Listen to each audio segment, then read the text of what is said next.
Ashama harka fuudhee akkam jirtan hordoftoota chaanala kootii kan taatan marti keessanuu nagaan rabbii lafaaf iddoo jirtanitti isiniif haa baay'atu akkam turtan akkam saa kana keessan ana obboleettiin keessa nagaa guuturraa faa qaba nageenya na bukkee ture isin birallee haa jiraatu isiniin jechaati namoonni chaanala kanaaf haaraa taatan sabskiraayib laayik gochuudhaan maamila keenyatti dabalama kan maamila koo turtan immoo hanga yoonaa yaadawwan garaagaraatiin na deeggaraa turtan galatoomaa galata guddaa na biraa qabdan isiniin jechuu jaalladha obboleewwan kiyyaa.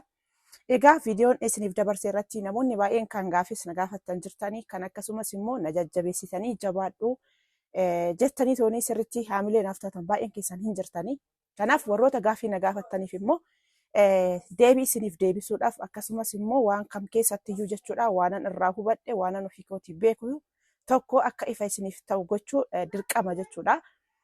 Kanaaf iyyuu obboleettiin keenya tokko maal jettee turte akkaawuntiin koo nama biraa bira jira garuu nama sana wallolee jira birrii sana irraa baafataa laata jedheen yaadda'ee jettee turte yeroo baay'ee isinii dubbataan ture kana duras jechuudha waa'ee akkaawuntii kanarratti jechuudha akkaawuntiin keessanii nama bira sana bira soo jiraate tokkoffaa yoo ATM hin baasne lammaffaa immoo moobaayil baankingii yoo hin baafanne hin bananne birriin sun akkaawuntii keessanirraa eessayyuu dhaquu hin danda'u baafamullee hin danda'u namni biraa baasuu tasuma hin danda'u jechuudha.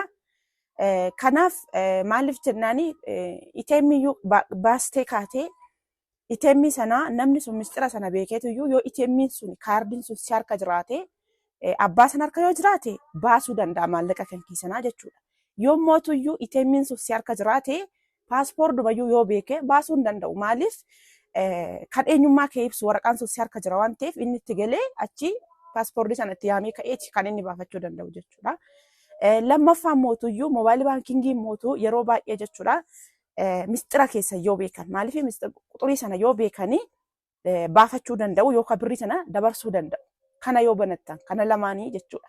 Kanaaf ijoolleen baay'een jechuudha akkaawuntiin keessan sun amma buukiin keessan sun nama sana harka yoo jiraate gaafa dhuftee gara biyyaa galtee maal gootaa qaxxituma bakka akkaawuntii sana baaste bakka jalqaba akkaawuntii sana banatti dhaqxeet wayi suuraa isaa qabaachuu dandeessa wayi mootu quxurii isaa sammuutti beekuu dandeessa waan ta'eef isaanitti himteet isaan achirra siisteemarra galanii tooniyyuu maallaqni kan keessanii meeqa akka achirra jiru siif laalu achi booda akkaawuntii sana immoo nama sana harka sii fuudhamuu danda'e taanaan hin fuuta fuudhamuu baannanis immootuyyuu ati mattaawaqaa yookaan eenyummaa kee ibsu of harkaa qabaattee jirta taananii akkuma amma jette kanatti nan gate yoo jetteen buukiin kiyya sun na jalaa badee jetteeni mattaawaqaa keessanaan firmaan kee achirra jiru sunaan siisteemarraa maallaqni kee sii ba'a akka haaraatitti baastaa jechuudha.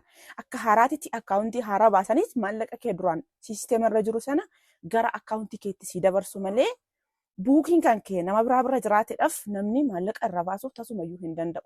Wantootan lama jalqaba isin ibse kana yoo hin gooneen alatti tokkoffaa yoo ATM hin baafanne hin bananne lammaffaa yoo moobaayil baankingii hin bananne kanaan alatti kanarra natsaa yoo taate maallaqni keessun eessumayyuu dhaquu hin danda'u. Maaliif waggaa 5 waggaa 6 waggaa 7 taane waggaa 10 taane dhokatee jira maallaqni keessun amma hojiirra yookaas immoo akka namni ilaalu nam kamiifuu ayyamamu gaafa ati dhuftee haala jiru sana hunda isaan hubachiiste bakka akkaawuntii kee jalqaba baaste sana dhaqxeet isaan hubachiisa achi booda aktiivisitaa sirreessanii kaasanii akka haaraatitti buukii baafattee buukii sanarratti si naannessu jechuudha. Kana gochuun garuu mattaawaqaa qabaachuu dandeessa kan eenyummaa kee ibsu achi kaateetu immoo firmaa keessattuu jechuudha.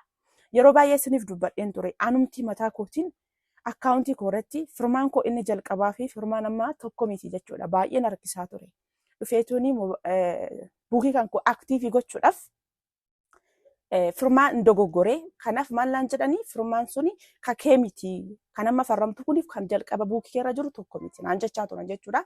Kanaaf ani yeroo sana maaliin godhee deemee bakka jalqaba akkaawuntii sana baasee isaan biraa sirreessee firmaa sana dirqama firmaa jalqaba akkaawuntii keessa irratti ittiin farramtan sana gaafa akkaawuntii keessan banattan sana tasuma dagachuu hin qabdan.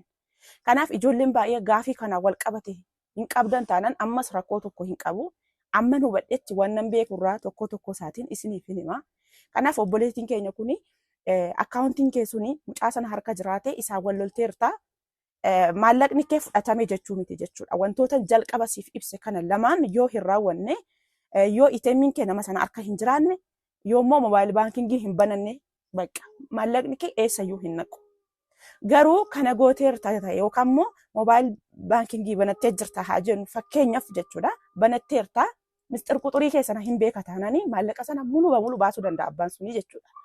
Ani amma yoo natichi moobaayil baankingii hin bananne ATM garuu nan qabaa. Buukiin kan nama bira ta'ullee ATM kan koo sana waraqaa sana immoo fudhadheen deemee jechuudha. Dhufee jennaan kunoo amma deebisee aktiivii godhee isumaan fayyadamaa jira jechuudha. Kanaaf kanan taaneen alatti maallaqni kee waa tokkoyyuu ta'uu hin danda'u. Akkaawuntiin kee nama sana jira harka jiraatedhafis maallaqa kee dhabde jechuu miti jechuudha kun. Maaliif maallaqni kee eessumayyuu hin naqu siisteemarra jira waan ta'eef. Kanaaf gaafa dhuftee mattaawaqaa keetiin sirreeffachuu dandeessa maallaqa keessanan siin jechuu barbaada. Kanaaf obboleewwan kiyya namoonni kuuwwan immootu yaada keessanirraa ka'ee toonii wanta tokko wanti dubbachuu barbaadu jechuudha. Sirriidha. Maatiin hundi nama jalaa hin balleessanii keessattuyyuu haati ofii jechaa turtan. Komentii namoota baay'ee dubbisaa ture jechuudha. Sirriidha. Nin beeka kana jechuudha. Yeroon isin jedhu maaliif jennaanii keessattuu haadhaaf abbaa keessan osoo fakkeenyaaf haadhiif abbaan keessa maallaqa sana nyaatan iyyuu isiniin qocca'u. Maaliif jennaan haa nyaatan. Isaan tokkoffaa sin wajjiniin rakkatanii darajaa kanaan sin ga'anii sin guddisan waan ta'eef maallaqni keessan suni maatiin keessan haadhiif abbaan keessan osoo balleessanii waan akka nama hin qocca'u sinillee hin aarsu.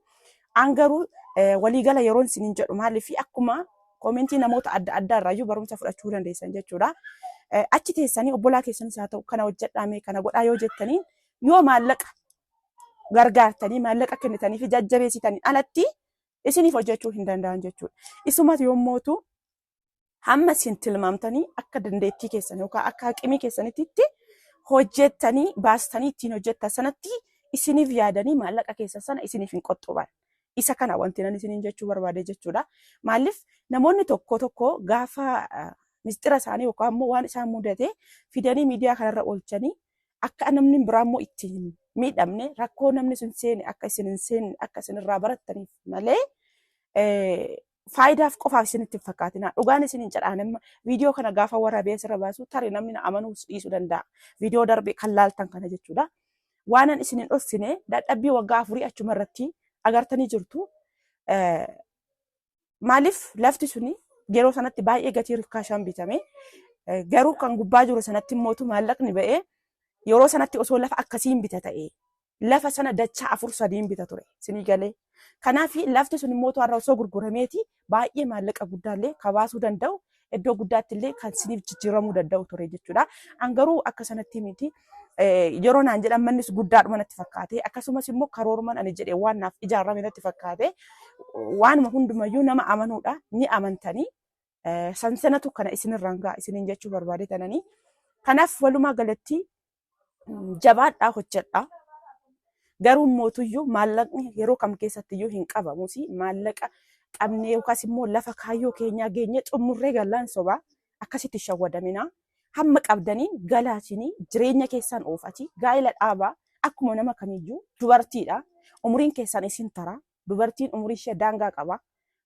Dhala godhadhaa jiraadhaa. Maaliif hamma osoo gola namaa keessatti gubannu maal ta'aa jirraa?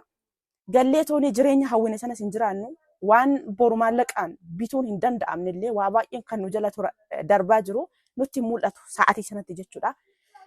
Kanaaf ani gorsin isiniif qabu ijoolleen akka kootii ijoollee shamaraa gola namaa keessa jirtan dhugaan isin hin jedha. Ani sa'aatii kanatti akka kifiyyaa achi naa kaffalamuu fi akka jireenya asiitti osoo nan madaalee qaatan deebi'a ammuma torbee kana keessatti jechuudha. Garuu mootu birriin waan barbaaddan godhaa hamma barbaaddanis hojjedhaa waan barbaaddan sana hunda al tokkotti isiniif mijachuu guutuu hin danda'u. Maaliif jireenya siif jireenya achi wal fakkaataa ta'e maallaqni achi dhufu sun ammaasitti osoo waggaa 4 dura waggaa 5 dura ta'e waan guddaa waan meeqatama isiniif dalaga iddoo sadarkaa guddaan isin ga'a. Garuu haala amma as jiru wajjiniin waggaa laaltanii wal bukkee qabdanii laaltanii maallaqni sunis dhufeetuni lafa yaaddan sanaan isiniin ga'u isiniin jechuu barbaadetananii wanti hundumti isaayyuu widdiidha. Hawaddadu malee immoo ilmi namaa kan kaleessa biraa deemee sunis kun jiraatatuma jiru jireenya ofii oofati gammadanii gammachuudhaan waan fayyaa taatanii akkuma nama kamiitu baatanii galuu bakka kuni baqiidha jechuudha.